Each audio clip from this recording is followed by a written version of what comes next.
Custom trim can be made from framing lumber if a project requires trim that's thicker or taller than what's commonly available. While framing lumber is more susceptible to warp and it contains knots, it's widely available and comparatively affordable. A benchtop planer may be preferable to square up lumber and get it to the desired thickness, but for this example I'm using a 14-inch bandsaw with a 3 TPI and 3/4 inch wide ripping blade. I want to route the edge before ripping to take advantage of the wider face for stability, since I don't have a router table. This also allows an exact measurement between the edge of the pattern and where I want the trim to end. I'm using a fixed base router with Roman Ogee and Cove bits. Because the router will impart any surface variations to the cut pattern, and knots have a tendency to chip out and leave holes, the most uniform edge with the least knots is preferred. The end result is good. The Ogee pattern will become easier to distinguish once a trim is painted. The Cove pattern is easily seen without paint. For this project, it will be used to build up crown molding for bookshelves.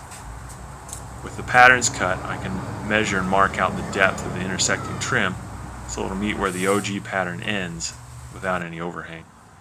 Cutting boards down to the roughly required lengths will make them more manageable when running through the bandsaw. Ripping the 2x6s for width proved a tall order for the saw, with sap from the center pith sticking to the blade, slowing the cut. I had to later clean and restore the blade with solvent. The 2x4s are much easier to slice. Cutting the height first helps substantially reduce resistance when cutting the width later, making for a cleaner, faster rip. Even though the bandsaw left marks, the wood sits flush on a flat surface. Deeper resaw left deeper teeth marks compared to the narrower cuts. Sanding was needed to remove blade marks on trim pieces where the cut surface faces out. Dowel can be used to cover counterboard screw holes on the larger trim pieces. Chamfering or bulldozing hard edges help the molding transition between pieces. Small trim pieces can be nailed at opposing angles to create more holding power where screws aren't practical.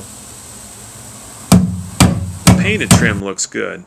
Only with close inspection, you can see some tear out from original milling, but most of that can be concealed with wood filler before paint. I had to use a stain blocker primer for the knots, and so far it looks good. If you're willing to put in the extra work, then cutting trim from framing lumber is a less expensive alternative to buying it pre-made. Thanks for watching.